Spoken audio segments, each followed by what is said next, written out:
Not surprisingly or surprisingly, depending on how you see it, the Apostle Paul is giving words, powerful words of encouragement this morning from prison.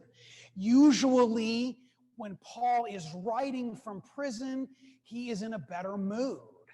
I'm not sure exactly what it is about prison that makes Paul happier, but he usually is. That verse from Philippians that we often hear, rejoice in the Lord. Again, I say rejoice in the Lord in all things.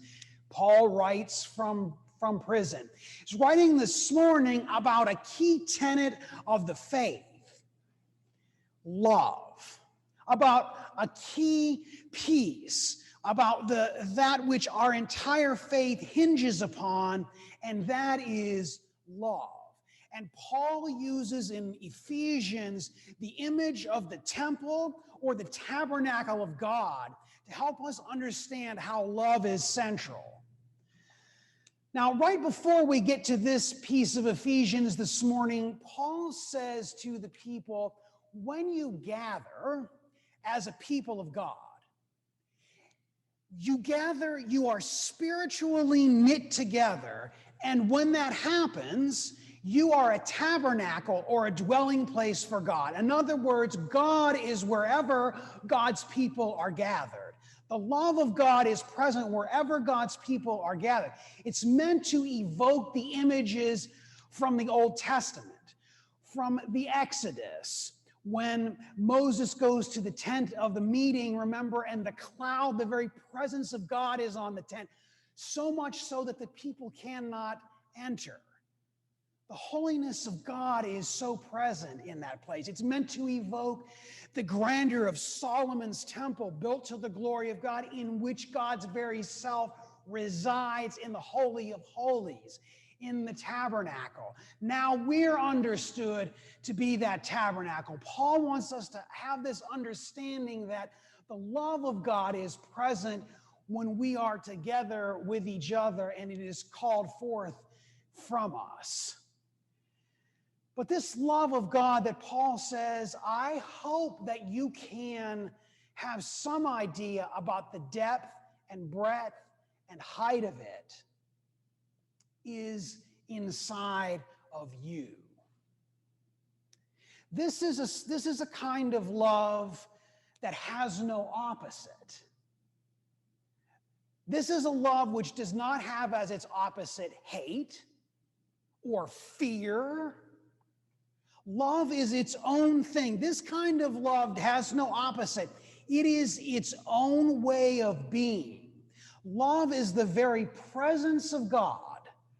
And when we are very present in the now, when we come and are present to God, this love comes forth in us. That's what Jesus says. The kingdom of God is in you. The kingdom of God is with us. It is called forth from inside of us. This is a kind of love that's not external. It's nothing we earn. It's nothing given to us. This is love that is inside of us. Now, sometimes we catch a glimpse of this kind of love about which Paul is speaking, the very presence of God in our relationships with others. You know, those times when we are in relationship with somebody and we have that moment of knowing that it's right, knowing that things are right with the world. We have that sense of connectedness to another person. Sometimes we feel it in loss when we lose someone that we love. We understand that kind of love by its absence. But this love which Paul talks about is even different than that, because those ways of experiencing love are fleeting. We're not allowed to live there. We get to sometimes see it and experience it for a time. We don't get to live there. This kind of love, which Paul is talking about, which transforms the world, is in us when we are present to the now. When we are not thinking about our past, when we are not imagining a future, when we're not worried about what was or what is. Jesus saying to them, what does it profit you to imagine worry about the future? Will it add a day to your life? Will it add a hair to your head? What about the lilies of the field? They don't think about anything. The trees are simply present. The flowers are simply present. This is the great joy which Paul is calling the people to, and that is love is there when we are present, and it is called forth in us to change the world around us. This kind of love cannot be earned. We don't have to do anything to get it. This is a kind of love that is always with us, always present with us, if we'll just be present in the moment. Now, I don't know about you, but I find it challenging to be present in the moment. I'm a planner. I'm a type A. I like to think about what's going to come down the road. I like to worry, even though it doesn't solve anything.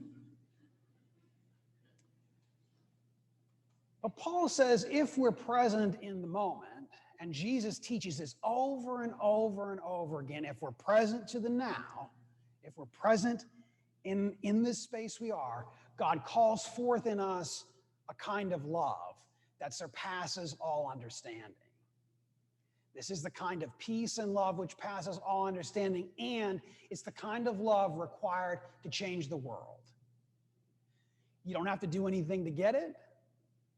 It's already inside of you, right now, in this place, in this time. In fact, no matter who you are or where you are in your journey, always available to you. And it's what's required to change the world. This God that has placed this love in us, that gives us the pure presence of love, gives it to us for the transformation of this world. That kind of love is not something that's going to come. This kingdom isn't something we have to die to get. In fact, we're reminded over and over again by Jesus that it's important for us to die to ourselves now so that we know there is no death. By dying now, we know that we will not die. This kind of love is present now, always in the now. And God is recreating the world in the now.